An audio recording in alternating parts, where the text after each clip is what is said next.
जी हाँ मतदाता साथियों, हर जोड़ जुल्म के टक्कर में संघर्ष हमारा नारा है। जो लूटता है जनता को वही दुश्मन हमारा है। आदरणीय मतदाता भाइयों एवं बहनों, नगर पंचायत जानकी नगर वार्ड नंबर 12 से वार्ड पार्षद पद के लिए सुयोग्य, शिक्षित, कर्मठ, लगनशील, ईमानदार, समाज सेवी एवं लोकप्रिय महिला उम्मीदवार पुष्पा देवी, पुष्पा देवी, पुष्पा देवी, भाई मुकेश कुमार राम की धर्म पत्नी पुष्पा देवी, पुष्पा देवी, पुष्पा देवी, जिनका चुनाव चिन्ह है टेम्पू छाप, टेम्पू छाप, टेम्पू छाप। जी हाँ, टेम्पू छाप जो ईवीएम मशीन के क्रम संख्या 3 पर अंकित है। याद रहे मतदाता साथियों, क्रम संख्या 3 पर टेम्पू छाप का निशान है। ठीक इनके सामने वाले नीले बटन को दबाकर भाई मुकेश कुमार राम की धर्म पत्नी पुष्पा देवी को भारी मतों से, अपार मतों से विजयी बनाएं एवं अपने वार्ड नंबर 12 का सर्वांगीण विकास करें। श्रीमान आप जाति हमको जिताएंगे, वोट देके आप लोग नहीं पछताएंगे। आगुआ के सब लोग को डिजिटल बनाएंगे, के सब लोग को डिजिटल बनाएंगे। जी हाँ, नगर पंचायत जानकी नगर वार्ड नंबर 12 के समस्त सम्मानित मतदातागण, याद रहे पुष्पा देवी का चुनाव चिन्ह है टेम्पू छाप, टेम्पू छाप, टेम्पू छाप। मुकेश कुमार राम का चुनाव चिन्ह है टेम्पू छाप, टेम्पू छाप, टेम्पू छाप। आपका अपना प्यारा चुनाव चिन्ह है टेम्पू छाप, टेम्पू छाप, टेम्पू छाप। हम सबका चुनाव चिन्ह है टेम्पू छाप, टेम्पू छाप, टेम्पू छाप। जी हाँ, टेम्पू छाप जो ईवीएम मशीन के क्रम संख्या 3 पर अंकित है। याद रहे मतदाता साथियों, क्रम संख्या 3 पर टेम्पू छाप का निशान है। ठीक इनके सामने वाले नीले बटन को दबाकर भाई मुकेश कुमार राम की धर्म पत्नी पुष्पा देवी को भारी मतों से, अपार मतों से विजयी बनाएं एवं अपने वार्ड नंबर 12 का सर्वांगीण विकास करें। गांव के अधिकारी हमर जनता भैया हो, गांव के अधिकारी हमर जनता भैया हो, सभे जनता भैया हो। टेम्पू छाप पर बटन दबाई हो, अब की पुष्पा देवी के जितई हो। टेम्पू छाप पर बटन दबाई हो, अपना मुकेश भैया के जितई हो। जन जन का नारा है, टेम्पू छाप हमारा है, आपका बटन कहाँ दबेगा। टेम्पू छाप जहाँ रहेगा, रखनी करनी एक समान, टेम्पू छाप की यही पहचान। जनता की है यही पुकार। पुष्पा देवी अब की बार हो चचा, हो चचा, अब की बार केकरा वोट देबो हो? अरे अब की बात एकदम पुष्पा देवी, मुकेश कुमार राम, फिक्स हो। टेम्पू छाप पर ही वोट देना है और मुकेश कुमार राम के धर्म पत्नी पुष्पा देवी के ही जिताना है। अच्छा, पुष्पा देवी के जीते हो? मुकेश राम कहन आदमी छै तोरा पता छन? अरे हाँ रे, मुकेश कुमार राम जैसन अपना वार्ड में कोनो कैंडिडेट नहीं है। मुकेश कुमार राम इतना निमन आदमी है कि एक फोन पर तोर घर पर पहुँचिस तो रे, कोनो काम लगतो ना, एक बार याद कर भी तोरा घर पर हाजिर भेजतो। और एक बार जान ले, जितना भी फंड छो सबके लाभ अगर लेना छो तो मुकेश कुमार राम के धर्म पत्नी पुष्पा देवी के ही अब की बात जीते हैं। अच्छा एहन बात छै हो चचा, तो ठीके छै, हमू जाय छियै अपना मम्मी के, अपना दादी के, अपना पापा के सबके कह देबे कि अब की बार मुकेश कुमार राम के धर्म पत्नी पुष्पा देवी के ही जिताना छै। अच्छा पुष्पा देवी कौन चुनाव चिन्ह छियै याद छौ रे? हाँ हो चचा, पुष्पा देवी के चुनाव चिन्ह छियै टेम्पू छाप। अच्छा टेम्पू छाप छै, ई जौन छै ई टेम्पू छाप जे छै ईवीएम मशीन के कै नंबर पर छै? टेम्पू छाप जे छै ने चाचा, ईवीएम मशीन के क्रमांक संख्या 3 पर छै। ई हमरा याद छै, हमें थोड़ो भूलबे हो। टेम्पू छाप अपना मुकेश भैया के चुनाव चिन्ह छी टेम्पू छाप, आ जे ईवीएम मशीन के क्रमांक संख्या 3 पर अंकित छै। अरे हाँ, ईवीएम मशीन के 3 नंबर पर टेम्पू छाप छै। अब ओकरा समनाम जे छो बुल्लू वाला बटन ओकरे दबानाइ छै। जी हाँ प्यारे मतदाता साथियों, आपके अपने नगर पंचायत जानकी नगर वार्ड नंबर 12 में अनेक कुछ समस्याएं हैं, जैसे बिजली की समस्या, स्वच्छ पेयजल की समस्या, स्वास्थ्य चिकित्सा की समस्या, प्रधानमंत्री आवास योजना की समस्या, वृद्धा पेंशन की समस्या एवं पीएम किसान निधि योजना से मिलने वाली राशि की समस्या। ऐसे अनेकों समस्याएं हैं जिनको दूर करना चाहते हैं तो भाई मुकेश कुमार राम की धर्मपत्नी पुष्पा देवी को ही इस बार जिताना होगा और टेम्पू छाप पर भारी संख्या में अपना कीमती वोट देकर पुष्पा देवी को ही अपने वार्ड नंबर 12 का वार्ड पार्षद बनाना होगा। नाली गली पूरा झकास होगा जी, नल जल योजना भी पास होगा जी।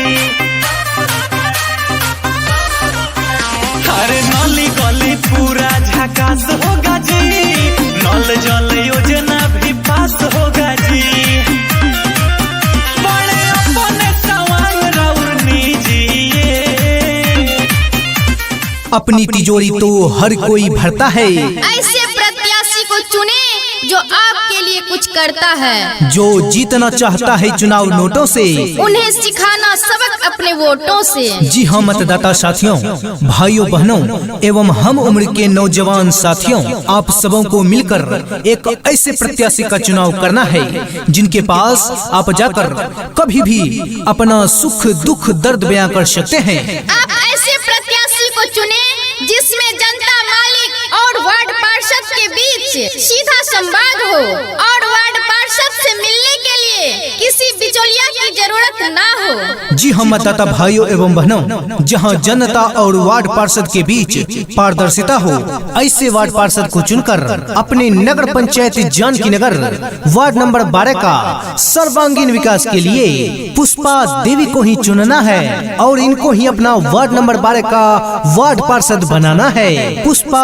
देवी का चुनाव चिन्ह है टेम्पू छाप, टेम्पू छाप, टेम्पू छाप। मुकेश कुमार राम का चुनाव चिन्ह है टेम्पू छाप, टेम्पू छाप, टेम्पू छाप। आपका अपना प्यारा चुनाव चिन्ह है टेम्पू छाप, टेम्पू छाप, टेम्पू छाप। हम सबका चुनाव चिन्ह है टेम्पू छाप, टेम्पू छाप, टेम्पू छाप। जी हाँ, टेम्पू छाप जो ईवीएम मशीन के क्रम संख्या 3 पर अंकित है। याद रहे मतदाता साथियों, क्रम संख्या 3 पर टेम्पू छाप का निशान है। ठीक इनके सामने वाले नीले बटन को दबाकर भाई मुकेश कुमार राम की धर्मपत्नी पुष्पा देवी को भारी मतों से, अपार मतों से विजयी बनाएं एवं अपने वार्ड नंबर 12 का सर्वांगीण विकास करें। नगर पंचायत जानकी नगर वार्ड नंबर 12 की समस्त सम्मानित जनता जिंदाबाद, जिंदाबाद जिंदाबाद, पुष्पा देवी जिंदाबाद, जिंदाबाद जिंदाबाद, मुकेश कुमार राम जिंदाबाद, जिंदाबाद जिंदाबाद, मुकेश कुमार राम जिंदाबाद, जिंदाबाद जिंदाबाद, टेम्पू छाप जिंदाबाद, जिंदाबाद जिंदाबाद, टेम्पू छाप जिंदाबाद, जिंदाबाद जिंदाबाद। अब के बरस तुझे धरती की रानी कर देंगे। अब के बरस तुझे धरती की रानी कर देंगे। अब के बरस। जी हाँ प्यारे मतदाता साथियों, ईमानदारी को इनाम दो, छुप कर नहीं सरेआम दो। स्वच्छ छवि वालों के हाथों में ही वार्ड पार्षद का कमान दो। जी हाँ प्यारे मतदाता साथियों, ऐसे वार्ड पार्षद को चुने जो सबकी सुने, ना कोई जाति ना कोई रंग, हमें तो चाहिए आपका संग। ना कोई जाति ना कोई रंग, हमें तो चाहिए आपका संग। विनाश नहीं विकास चाहिए, हर घर को इंसाफ चाहिए। विनाश नहीं विकास चाहिए, हर घर को जी हाँ मतदाता साथियों, भाइयों एवं बहनों, आप अपने वार्ड पार्षद को चुनकर अपने नगर पंचायत जानकी नगर वार्ड नंबर 12 का सर्वांगीण विकास के लिए इनके हाथों को मजबूत करें और टेम्पू छाप जो ईवीएम मशीन के क्रम संख्या 3 पर अंकित है, ठीक उनके सामने वाले नीले बटन को दबाकर भाई मुकेश कुमार राम की धर्म पत्नी पुष्पा देवी को भारी मतों से, अपार मतों से विजयी बनाएं एवं अपने नगर पंचायत जानकी नगर वार्ड नंबर 12 का सर्वांगीण विकास करें।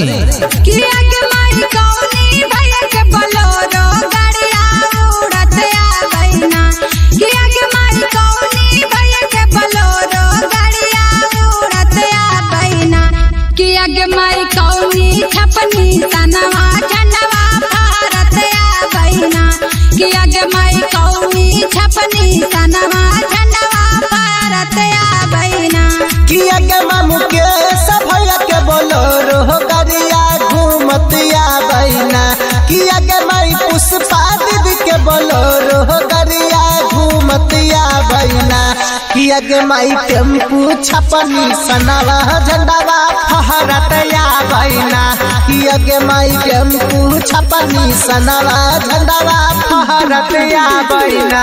जी हाँ मतदाता साथियों, यूं तो इस रण में, इस क्षेत्र में, इस जंग में बहुत सारे प्रत्याशी हैं, लेकिन आपको एक ऐसे प्रत्याशी को चुनना है जो आपके हक और हुक्म की लड़ाई लड़ती हो। और ऐसी एक ही लोकप्रिय प्रत्याशी है जिसका नाम है पुष्पा देवी, पुष्पा देवी, पुष्पा देवी, भाई मुकेश कुमार राम की धर्म पत्नी पुष्पा देवी, पुष्पा देवी, पुष्पा देवी, जिनका चुनाव चिन्ह है टेम्पू छाप, टेम्पू छाप, टेम्पू छाप। जी हाँ, टेम्पू छाप जो ईवीएम मशीन के क्रम संख्या 3 पर अंकित है। याद रहे मतदाता साथियों, क्रम संख्या 3 पर टेम्पू छाप का निशान है, ठीक इनके सामने वाले नीले बटन को दबाकर भाई मुकेश कुमार राम की धर्म पत्नी पुष्पा देवी को भारी मतों से,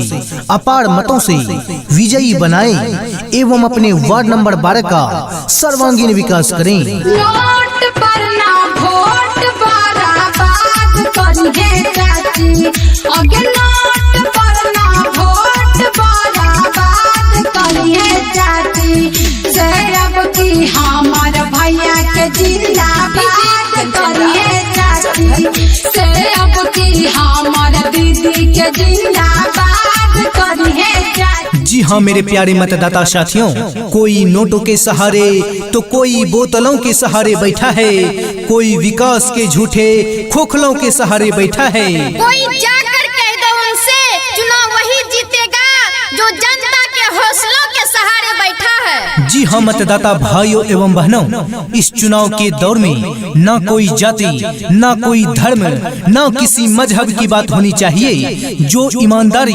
सच्चाई एवं निस्वार्थ भाव से विकास करे, जनता को उन्हीं के साथ होनी चाहिए। क्योंकि दुनिया जब भी किसी पर हंसा है, समय समय पर उन्होंने ही इतिहास रचा है। जर्रे जर्रे चप्पे चप्पे से एक ही आवाज आ रही है, पुष्पा देवी, पुष्पा देवी, पुष्पा देवी, भाई मुकेश कुमार राम की धर्म पत्नी पुष्पा देवी, पुष्पा देवी, पुष्पा देवी, जिनका चुनाव चिन्ह है टेम्पू छाप, टेम्पू छाप, टेम्पू छाप। जी हाँ, टेम्पू छाप जो ईवीएम मशीन के क्रम संख्या 3 पर अंकित है। याद रहे मतदाता साथियों, क्रम संख्या 3 पर टेम्पू छाप का निशान है, ठीक इनके सामने वाले नीले बटन को दबाकर भाई मुकेश कुमार राम की धर्म पत्नी पुष्पा देवी को भारी मतों से, अपार मतों से विजयी बनाएं एवं अपने वार्ड नंबर 12 का सर्वांगीण विकास करें। इनकलाब जिंदाबाद, जिंदाबाद, जिंदाबाद, इनकलाब जिंदाबाद, जिंदाबाद, जिंदाबाद, पुष्पा देवी जिंदाबाद, जिंदाबाद, जिंदाबाद, मुकेश भैया जिंदाबाद, जिंदाबाद, जिंदाबाद। आपका बटन कहाँ दबेगा, टेम्पू छाप जहाँ रहेगा, आपका बटन कहाँ दबेगा, टेम्पू छाप जहाँ रहेगा। क्यों पड़े हो चक्कर में, कोई नहीं है टक्कर में, क्यों पड़े हो चक्कर में, कोई नहीं है टक्कर में, पुष्पा देवी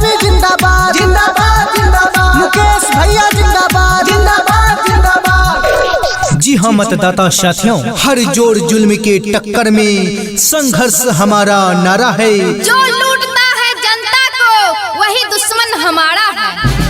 आदरणीय मतदाता भाइयों एवं बहनों, नगर पंचायत जानकी नगर वार्ड नंबर 12 से वार्ड पार्षद पद के लिए सुयोग्य, शिक्षित, कर्मठ, लगनशील, ईमानदार, समाज सेवी एवं लोकप्रिय महिला उम्मीदवार पुष्पा देवी, पुष्पा देवी, पुष्पा देवी, भाई मुकेश कुमार राम की धर्म पत्नी पुष्पा देवी, पुष्पा देवी, पुष्पा देवी, जिनका चुनाव चिन्ह है टेम्पू छाप, टेम्पू छाप, टेम्पू छाप। जी हाँ, टेम्पू छाप जो ईवीएम मशीन के क्रम संख्या 3 पर अंकित है। याद रहे मतदाता साथियों, क्रम संख्या 3 पर टेम्पू छाप का निशान है। ठीक इनके सामने वाले नीले बटन को दबाकर भाई मुकेश कुमार राम की धर्म पत्नी पुष्पा देवी को भारी मतों से, अपार मतों से विजयी बनाएं एवं अपने वार्ड नंबर 12 का सर्वांगीण विकास करें। श्रीमान आप जाति हमको जिताएंगे, वोट देके आप लोग नहीं पछताएंगे। आगुआ के सब लोग को डिजिटल बनाएंगे, आगुआ के सब लोग को डिजिटल बनाएंगे। जी हाँ, नगर पंचायत जानकी नगर वार्ड नंबर 12 के समस्त सम्मानित मतदातागण, याद रहे पुष्पा देवी का चुनाव चिन्ह है टेम्पू छाप, टेम्पू छाप, टेम्पू छाप। मुकेश कुमार राम का चुनाव चिन्ह है टेम्पू छाप, टेम्पू छाप, टेम्पू छाप। आपका अपना प्यारा चुनाव चिन्ह है टेम्पू छाप, टेम्पू छाप, टेम्पू छाप। हम सबका चुनाव चिन्ह है टेम्पू छाप, टेम्पू छाप, टेम्पू छाप। जी हाँ, टेम्पू छाप जो ईवीएम मशीन के क्रम संख्या 3 पर अंकित है। याद रहे मतदाता साथियों, क्रम संख्या 3 पर टेम्पू छाप का निशान है। ठीक इनके सामने वाले नीले बटन को दबाकर भाई मुकेश कुमार राम की धर्म पत्नी पुष्पा देवी को भारी मतों से, अपार मतों से विजयी बनाएं एवं अपने वार्ड नंबर 12 का सर्वांगीण विकास करें। गांव के अधिकारी हमर जनता भैया हो, गांव के अधिकारी हमर जनता भैया हो, सभे जनता भैया हो। टेम्पू छाप पर बटन दबाई हो, अब की पुष्पा देवी के जितई हो। टेम्पू छाप पर बटन दबाई हो, अपना मुकेश भैया के जितई हो।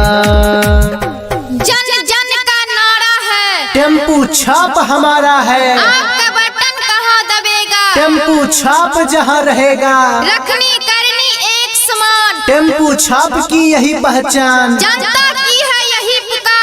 पुष्पा देवी अब की बार हो चचा, हो चचा, अब की बार केकरा वोट देबो हो?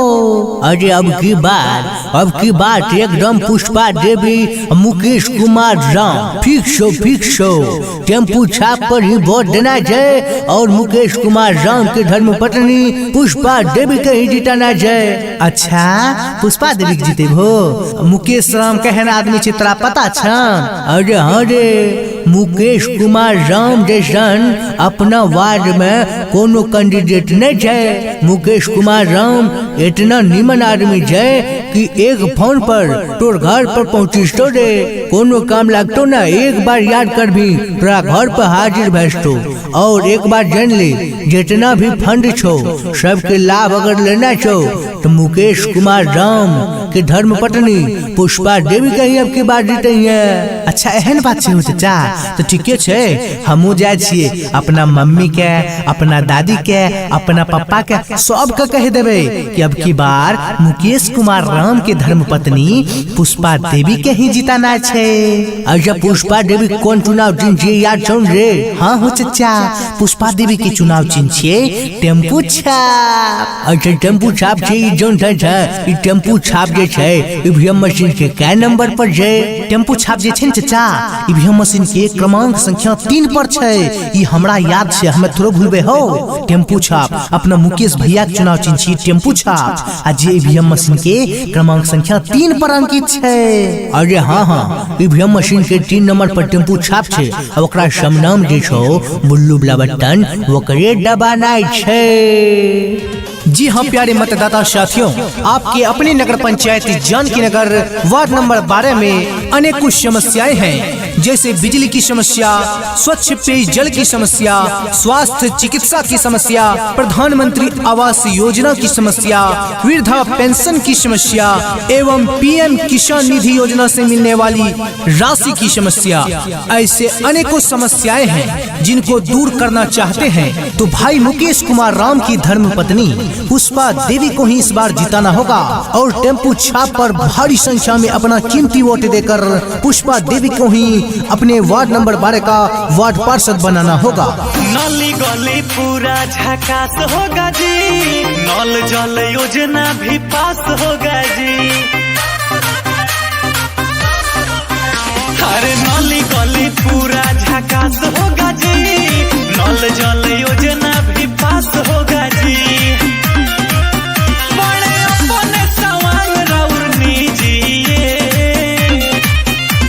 अपनी तिजोरी तो हर कोई भरता है, ऐसे प्रत्याशी को चुने जो आपके लिए कुछ करता है। जो जीतना चाहता है चुनाव नोटों से, उन्हें सिखाना सबक अपने वोटों से। जी हाँ मतदाता साथियों, भाइयों बहनों एवं हम उम्र के नौजवान साथियों, आप सबों को मिलकर एक ऐसे प्रत्याशी का चुनाव करना है जिनके पास आप जाकर कभी भी अपना सुख दुख दर्द बयां कर सकते हैं। आप ऐसे प्रत्याशी को चुने जिसमें जनता, मालिक और वार्ड पार्षद के बीच सीधा संवाद हो और वार्ड पार्षद से मिलने के लिए किसी बिचौलिया की जरूरत ना हो। जी हम मतदाता भाइयों एवं बहनों, जहां जनता और वार्ड पार्षद के बीच पारदर्शिता हो, ऐसे वार्ड पार्षद को चुनकर अपने नगर पंचायत जानकी नगर वार्ड नंबर 12 का सर्वांगीण विकास के लिए पुष्पा देवी को ही चुनना है और इनको ही अपना वार्ड नंबर 12 का वार्ड पार्षद बनाना है।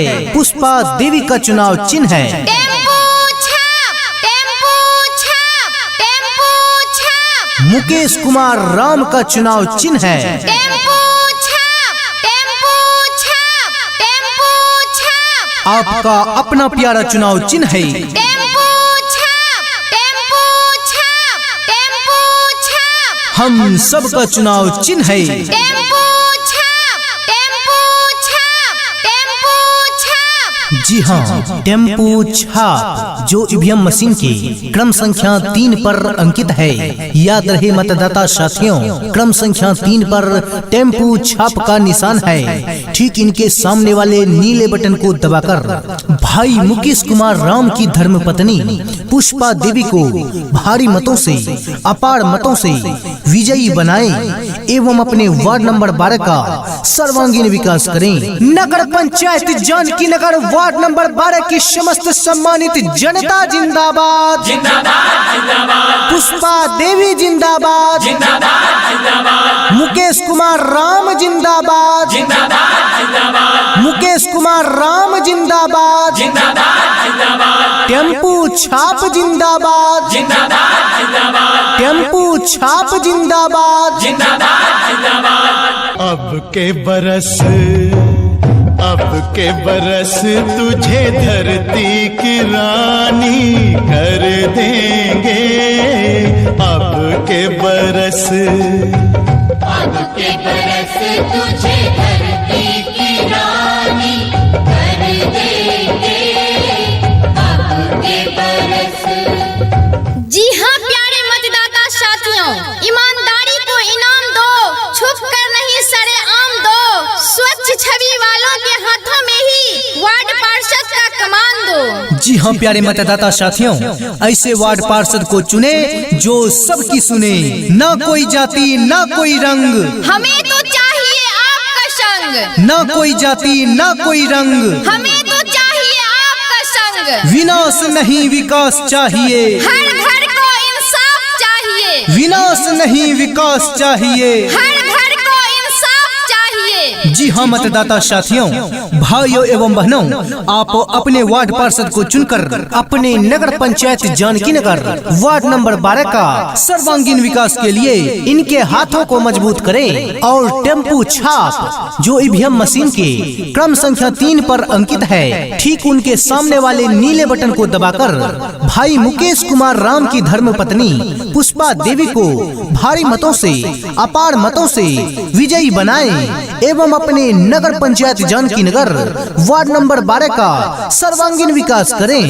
किया के माई कौनी भैया के बोलोरो गाड़िया उड़त आ गईना। किया के माई कौनी भैया के बोलोरो गाड़िया उड़त आ गईना। किया के माई कौनी छपनी सनवा झंडवा भारत आ गईना। किया के माई कौनी छपनी सनवा झंडवा भारत आ गईना। किया के मामू के सभैया के बोलोरो गरिया घूमत आ गईना। किया के माई पुष्पा दीदी के बोलोरो गरिया घूमत आ गईना। किया के माई टेम्पू छपनी सनवा झंडावा फहरत आ गईना।